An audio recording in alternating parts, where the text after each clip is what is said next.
Hello student, এই ক্লাসটি BA programme 4th semester DSC হিসাবে যাদের সোশিওলজি আছে তাদের জন্য। এই ক্লাসে আমরা আজকে যে বিষয়টি নিয়ে আলোচনা করব সেটি হচ্ছে ভারতবর্ষে দারিদ্র্য পরিমাপের পদ্ধতি, অর্থাৎ যে দারিদ্র্য সীমা বা দারিদ্র্য যে বিষয়টি সেটাকে কিভাবে নির্ণয় করা হয়, তার পরিমাপ কি, সেই বিষয় নিয়ে আমরা আলোচনা করব। তো এই দারিদ্র্য পরিমাপ করতে দারিদ্র্য রেখা বা দারিদ্র্য সীমা, যেটিকে পভার্টি লাইন, এই কথাটি কিন্তু ব্যবহার করতে দেখা যায়। এই দারিদ্র্য রেখা বলতে সাধারণত এমন একটি সীমারেখার ধারণা করা হয় যে যার নিচে আয় থাকলে কোনো ব্যক্তির পক্ষে জীবন ধারণের ন্যূনতম প্রয়োজনগুলি পূরণ করা অসম্ভব হয় না।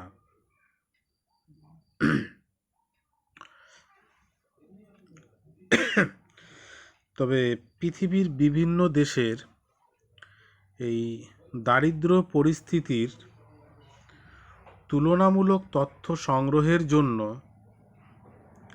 আন্তর্জাতিক দারিদ্র্য রেখা ব্যবহার করা হয়ে থাকে। এক্ষেত্রে 1985 সালের মূল্যমানের ভিত্তিতে দৈনিক মাথাপিছু $1 দারিদ্র্য রেখা হিসাবে ধরা হয়। যেসব মানুষের গড় মাথাপিছু আয় এর চেয়ে কম, তাদেরই অবস্থান আন্তর্জাতিক দারিদ্র্য সীমার নিচে।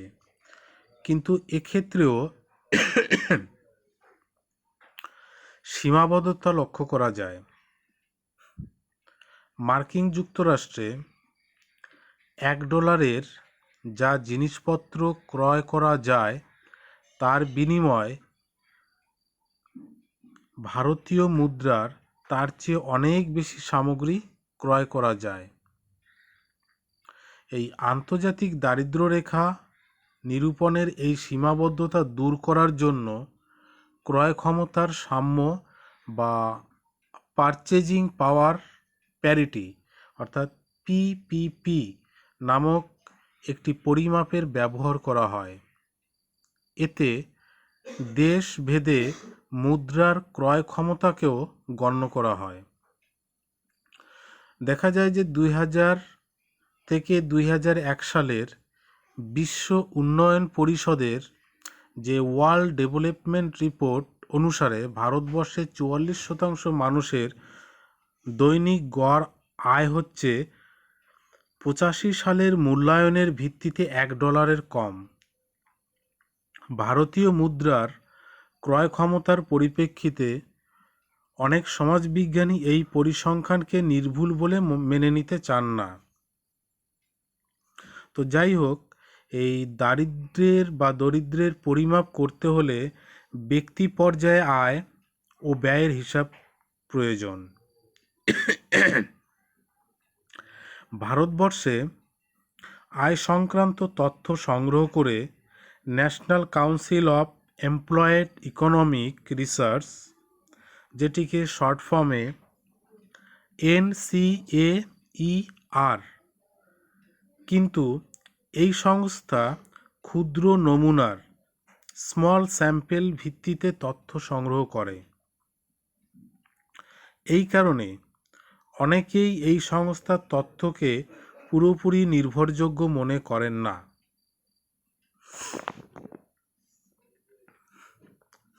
ভারতবর্ষের যোজনা কমিশন বিভিন্ন রাজ্যে এবং গ্রাম ও শহরে দরিদ্রসীমা নির্ধারণের জন্য ন্যূনতম আয়ের একটি মাত্র মাপকাঠি ঠিক করেন।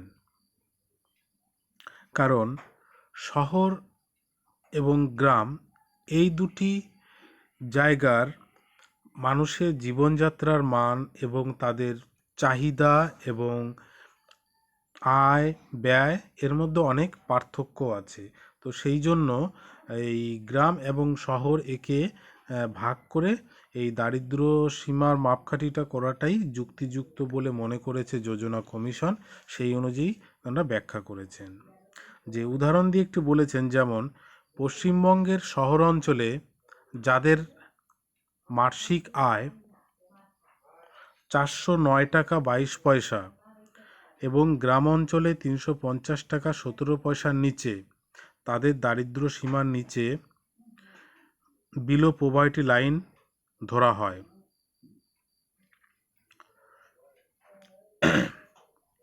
আবার মহারাষ্ট্রের শহর অঞ্চলের ন্যূনতম আয় ঠিক হয়েছে 539 টাকা 71 পয়সা এবং গ্রামে 318 টাকা 63 পয়সা। এটি দ্য টেলিগ্রাফ থেকে নেওয়া হয়েছে। এই রিপোর্টটি নেওয়া হয়েছে 23/2/2001 সালে। তবে বর্তমানে চলছে 2021 সাল। এর মধ্যে যোজনা কমিশনের এই যে দারিদ্র সীমার যে পভার্টি লাইনের ইন্ডেক্সটা দেওয়া আছে সেটা অন্যরকম হবে, সেইটা আমার কাছে এই মুহূর্তে নেই। তো এটা তোমরা একটু ইন্টারনেট ঘেটে দেখে নিবে, আর আমি পরে তোমাদের ইন্টারনেট ঘেটে অ্যাকচুয়াল ফিগারটা বর্তমানে যেটা হওয়ার উচিত সেটা আমি দিয়ে দিব। তো এটা হচ্ছে প্যারামিটারের একটা বিষয়, সেটা তোমরা একটা ধারণা রাখবে। অনেকের মতে আয় সংক্রান্ত তথ্যের চেয়ে ব্যয় সংক্রান্ত তথ্য নির্ভরযোগ্য। যে ভারতবর্ষে ভোগ্যদ্রব্যের জন্য ব্যয়কে ভিত্তি করে রাজ্যওয়ারি তথ্য সংগ্রহ করে জাতীয় নমুনা সমীক্ষা সংস্থা, যেটিকে national sample survey organisation NSSO, এই NSSO কিন্তু প্রতি বছর বৃহৎ নমুনার ব্যয় সংক্রান্ত তথ্য সংগ্রহ করে না। 1993-94 সালের পরে 1999 এবং 2000 সালে এই সংস্থা বৃহৎ নমুনার সমীক্ষালব্ধ তথ্য প্রকাশ করেছে। এই দারিদ্র রেখা নির্ধারণের জন্য একটি ন্যূনতম ক্যালোরির পরিমাপ চাই। এই সমীক্ষার অন্যতম মাপকাঠি হচ্ছে যে গ্রামাঞ্চলে প্রতি সক্ষম ব্যক্তির দৈনিক 2435 ক্যালোরি দরকার, আর শহর অঞ্চলে 2095 ক্যালোরির। 1999 এবং 2000 সালের সমীক্ষায় উত্তরদাতাদের কাছ থেকে বিগত 30 দিনের এবং 7 দিনের পারিবারিক ব্যয় জানতে চাওয়া হয়েছিল।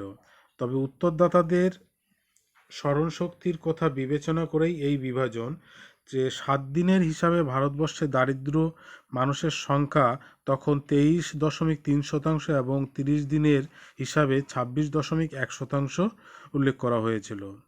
তো যাই হোক, অধ্যাপক অমর্ত্য সেনের মতে এই দারিদ্র পরিমাপের ক্ষেত্রে আপেক্ষিক বঞ্চনা, যেটিকে রিলেটিভ ডিপ্রাইভেশন, একটি গুরুত্বপূর্ণ মাপকাঠি হিসাবে বিবেচিত হতে পারে।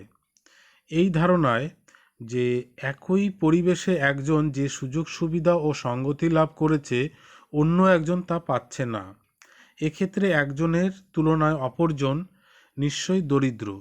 এই দরিদ্র সীমা আপেক্ষিক রাষ্ট্রভেদে একরকম নয়। যে আপেক্ষিক দারিদ্র্যের পিছনে মূল কারণ আয়ের বৈষম্য।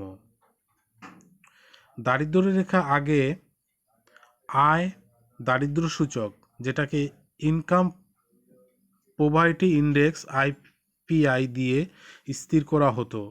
এর সাহায্যে বোঝা যেত জনসংখ্যার কত অংশ একটা ন্যূনতম আয়ের নিচে আছে।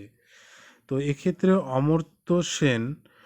অধ্যাপক অমর্ত্য সেনের প্রস্তাব অনুযায়ী দারিদ্র্যের নতুন সংজ্ঞাকে ভিত্তি করে UNDP মানব দারিদ্র সূচক হিউম্যান পভার্টি ইন্ডেক্স, যেটিকে HPI এর উদ্ভাবন করেছেন। এর ফলে বোঝা যায় দেশের জনসংখ্যার কত অংশ মানব উন্নয়নের ন্যূনতম স্তরের নিচে রয়েছে। অনেক দেশেই দেখা গেছে যে আয় ভিত্তিক দারিদ্র্য কমলেও মানব উন্নয়ন ভিত্তিক দারিদ্র্য বৃদ্ধি পেয়েছে। এক্ষেত্রে ভারতবর্ষের বিভিন্ন রাজ্যের দারিদ্র্য পরিমাপের ক্ষেত্রেও অনেক সময় এই ধরনের পার্থক্য লক্ষ্য করা গেছে। তো যাই হোক, এই দারিদ্র্য পরিমাপের ক্ষেত্রে অর্থাৎ ভারতবর্ষে দারিদ্র্য পরিমাপের যে বিষয়টি সেটা আলোচনা করতে গিয়েও আমরা আমাদের বিভিন্ন দেশের বা বিভিন্ন জায়গার এবং বিভিন্ন দৃষ্টিভঙ্গির চিন্তাভাবনাগুলো আলোচনা করলাম। তো এক্ষেত্রে যেটা আমরা বলতে পারি যে সমাজবিজ্ঞানীদের মতে যে আয় দারিদ্র্য সূচক, যেটিকে আইপিআই, জনগণের আর্থিক অবস্থা সম্পর্কে সম্যক ধারণা দিলেও দারিদ্র্যের প্রকৃতি ও ব্যাপকতা বিস্তৃতভাবে তুলে ধরে না। সেই কারণে অন্যান্য অনেক দেশের মতো ভারতবর্ষেও দারিদ্র্যের ব্যাপ্তি ও প্রকৃতির ব্যাখ্যা বিশ্লেষণে আয় দারিদ্র্য সূচক থেকে মানব দারিদ্র্য সূচক অর্থাৎ এইচপিআই সমাজ গবেষকদের কাছে উত্তরোত্তরে বেশি গ্রহণযোগ্য বলে বিবেচিত হচ্ছে। তো যাই হোক, যে প্যারামিটারেই মাপা হোক না কেন, যে দারিদ্র্য সীমা অর্থাৎ পভার্টি লাইন ইন্ডেক্স করতে গেলে নির্দিষ্ট একটা লাইন দরকার, সেটি স্থান, কাল এবং সময়ের পরিপ্রেক্ষিতে বিভিন্ন সংস্থা সেটি নির্ধারণ করছে। যেমন ইনকামের ভিত্তিতে করা হচ্ছে, কোথাও ক্যালোরির ভিত্তিতে করা হচ্ছে, আবার গ্রাম অঞ্চল শহর অঞ্চলের ভিত্তিতে করা হচ্ছে। এই বিভিন্ন দৃষ্টিভঙ্গিতে দারিদ্রতার পরিমাপ করা হচ্ছে। তো মাই ডিয়ার স্টুডেন্ট, আজকের আলোচনা এই অবধি। Thank you.